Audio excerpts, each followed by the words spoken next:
कभी कभी जिंदगी में ऐसा समय आता है जब हमारे पास बहुत सारे लोग होते हुए भी हम खुद को अकेला महसूस करते हैं।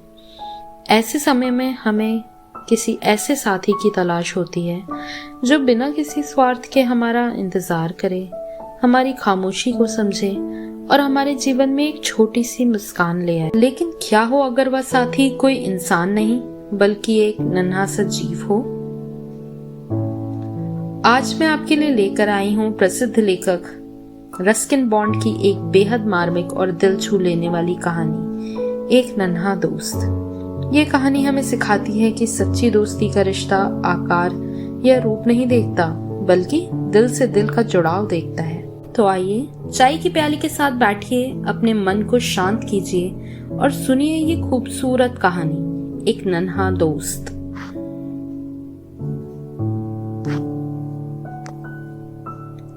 जब मैं पहली बार लंदन पहुंचा तब मैं वहां किसी को जानता नहीं था। मैं 18 साल का था, अकेला था और नौकरी की तलाश में था।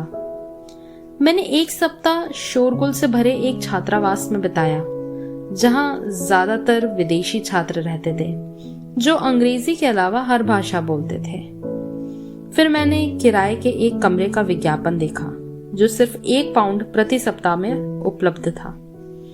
मैं तो वैसे भी बेरोजगार था और मुझे सप्ताह के सिर्फ 3 पाउंड भत्ते के रूप में मिलते थे, इसलिए मैंने बिना देखे ही कमरा ले लिया। वह कमरा एक इमारत के सबसे ऊपर बनी एक छोटी सी अटारी निकला। कमरे की ऊंचाई बहुत कम थी और उसके ऊपर सिर्फ एक टाइल जड़ी ढलुआ छत थी। कमरे में एक पलंग था, एक छोटा सा ड्रेसिंग टेबल था और एक कोने में छोटा सा एक गैस स्टोव जलाने के लिए एक छेद में बहुत सारे सिक्के डालने पड़ते थे। नवंबर का महीना था और बहुत ठंड थी। मेरे पास सिक्के खत्म होने लगे थे। टॉयलेट जाने के लिए 2 मंजिल नीचे उतरना पड़ता था। कमोड के ऊपर एक नोटिस लगी थी जिस पर लिखा था, कृपया चाय पत्ती यहाँ पर ना डालें। अब चूंकि मेरे पास चाय बनाने का कोई साधन तो था नहीं, इसलिए मेरे पास वहां डालने के लिए चाय पत्ती भी नहीं थी। हो सकता है वहां रहने वाले अन्य किराएदार जो भी उधर रहते हों वह अपनी चाय पत्ती वहीं डालते हों। मेरी मकान मालिक यहूदी थी और उससे भी मेरा सामना कम ही होता था। वह तभी दिखाई देती थी जब किराया लेने का समय आता था। वह एक पोलिश शरणार्थी थी और मुझे लगता है युद्ध के समय में यूरोप में उसे बहुत मुश्किल का सामना करना पड़ा होगा। वह अपने कमरे से बाहर बहुत ही कम निकलती थी। इस इमारत में एक भी स्नान घर नहीं था। मुझे बेलसाइड रोड पर बने सार्वजनिक स्नान घरों का इस्तेमाल करना पड़ता था। खाना खाने के लिए मैं भूमिगत स्टेशन के नजदीक एक रास्ते से स्नैक बार में जाता था। कभी कभी मैं अपने साथ डबल रोटी और सार्डीन की मछली का डिब्बा घर ले आता था। उस दिन मुझे दावत का मजा ही आ जाता था। क्या मुझे अकेलापन महसूस होता था? बिल्कुल होता था। मैं बिल्कुल अकेला था। उस बड़े से शहर में मेरा कोई दोस्त नहीं था। मुझे तो वह शहर भी एकाकी सा ही लगता था, धूसर और कोहरे में लिपटा हुआ। मैं प्रतिदिन नौकरी के लिए एक रोजगार कार्यालय के चक्कर लगाता रहता था। आखिर 2 हफ्ते बाद मुझे एक बड़ी सी किराने की दुकान में लेजर क्लर्क की नौकरी मिल गई।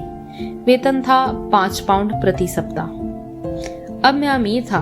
मैं कम से कम रोज के बीन्स और टोस्ट के बदले ढंग का खाना तो खा सकता था। मैंने हैम और चीज खरीदी और फिर सैंडविच और एक सस्ती सी शेरी, और इन सब के साथ नौकरी मिलने का जश्न मनाया। कुछ ही देर में मेरे कमरे का फर्श डबल रोटी के चूरे से भर गया। मेरे मकान मालिकिन को ये बात पसंद नहीं आने वाली थी। मैं उठकर फर्श साफ करने ही वाला था कि मुझे चू चू की आवाज आई और मैंने देखा कि एक नन्हा सा चूहा चीज के एक छोटे से टुकड़े को मुंह में दबाए फर्श पर दौड़ लगा रहा था। पूरे कमरे को पार करके वह ड्रेसिंग टेबल के पीछे कहीं गायब हो गया। मैंने निश्चय किया कि मैं उस चूहे को साफ नहीं करूंगा और इस चूहे को ही खाने दूंगा। तुम्हें कोई चीज नहीं चाहिए तो भी उसे बर्बाद मत करो, मेरी दादी कहा करती थी। मुझे चूहा दोबारा नहीं दिखा, लेकिन जब मैं बत्ती बुझाकर सोने चला गया तो मुझे कमरे से उसके इधर से उधर भागने की आवाज आ रही थी।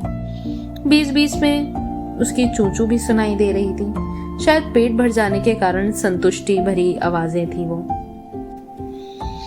चलो, कम से कम मुझे जश्न अकेले तो नहीं मनाना पड़ा, मैंने अपने आप से कहा। कोई साथ ना होने से भला तो एक चूहे का ही साथ है। मैं सुबह जल्दी ही काम पे निकल गया और मेरी गैर मौजूदगी में मकान मालकिन ने मेरा कमरा साफ करवा दिया। जब मैं लौटा तो मैंने ड्रेसिंग टेबल पर एक नोट रखा हुआ देखा जिस पे लिखा था, कृपया फर्श पर खाने की चीजें ना बिखेरें। वह ठीक कह रही थी। मेरा साथी फर्श पर गिरे चूरे से बेहतर का अधिकारी, इसलिए मैंने एक खाली साबुनदानी में कुछ बिस्कुट के टुकड़े डाले और उसे ड्रेसिंग टेबल के पास रख दिया। लेकिन पता नहीं क्यों वो साबुनदानी के पास भी नहीं गया। मैं काफी देर तक उसके आने का इंतजार में जागता रहा और जब वह आया तो कमरे के हर कोने में घूमा। मेरे बिस्तर के पास भी आया, लेकिन साबुनदानी के पास नहीं फटका। शायद उसे उसका चटक गुलाबी रंग नहीं पसंद आ रहा था। मुझे तो एक वैज्ञानिक ने बताया था कि चूहे रंगों में अंतर नहीं कर सकते थे और उनके लिए गुलाबी साबुनदानी और नीली साबुनदानी में कोई फर्क नहीं होता। लेकिन मुझे लगता है वह वैज्ञानिक गलत कह रहा था। अक्सर उन्हें फर्क समझ आ जाता है। मैं नहीं जानता था कि मेरा चूहा नर था या मादा, लेकिन मेरा मन कह रहा था कि वह मेरी ही तरह कुंवारा था। यदि मादा होती तो अपने परिवार के साथ रहती, ये तो निश्चित रूप से एकाकी था। मैंने साबुनदानी हटा दी। अगली शाम काम से लौटते समय मैंने एक प्यारी सी गोल छोटी थाली खरीदी और उसके बीच में एक चीज का टुकड़ा रख के उसके घर के पास रख दिया।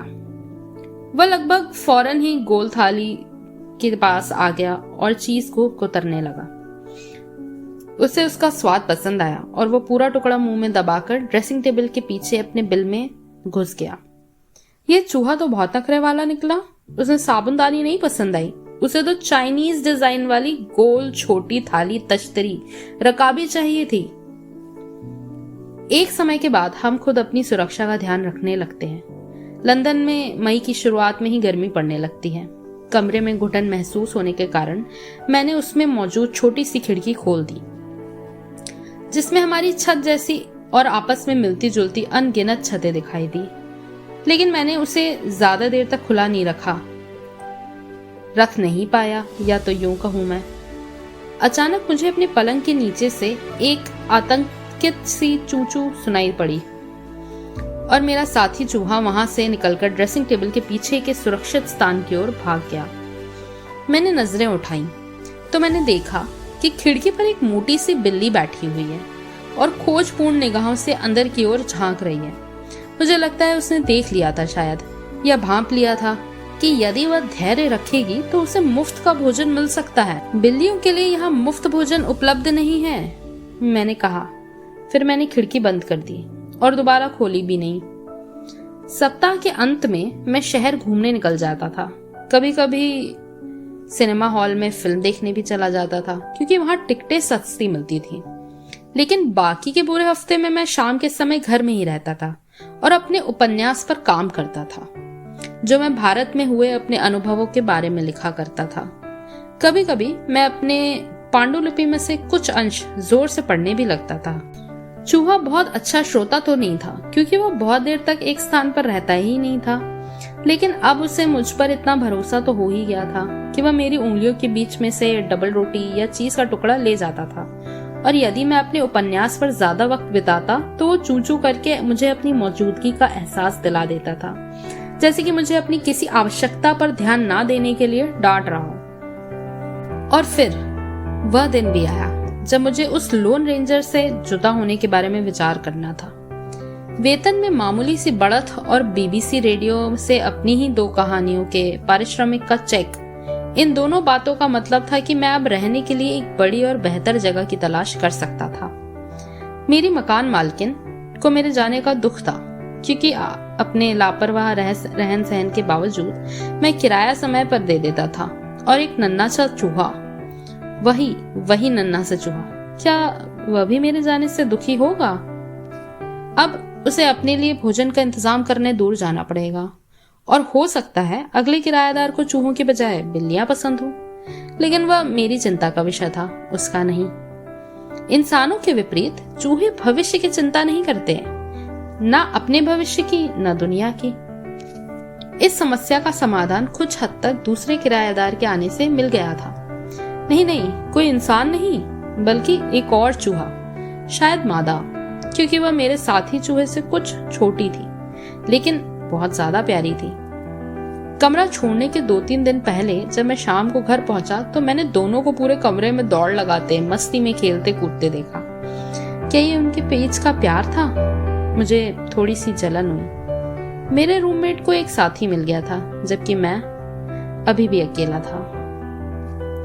लेकिन जब मैं कमरा छोड़कर जाने लगा तो मैंने इस बात का ध्यान रखा कि उनके खाने के लिए बिस्कुट और रस्क का इतना चूरा छोड़ जाऊं कि 1 महीने तक उन्हें परेशानी ना हो, बशर्ते हमारी मकान मालिक को वो पहले ना दिख जाए। मैंने अपना पुराना व घिसा हुआ सूटकेस पैक किया और उसे छोटी सी अटारी से बाहर निकाल लाया। जैसे जैसे हम जिंदगी के सफर में आगे बढ़ते हैं, हमारे नए पुराने दोस्त अक्सर पीछे छूट जाते हैं, फिर कभी ना मिलने के लिए। कभी कभी हमारे जीवन में ऐसा समय आता है जब हम बिल्कुल अकेले होते हैं और हमें एक दोस्त की जरूरत महसूस होती है। कोई ऐसा जो खाली उदास कमरे में लौटने पर हमारा इंतजार कर रहा हो। और ऐसे समय में एक नन्हे से चूहे के होने पर भी से भी बहुत फर्क पड़ जाता है।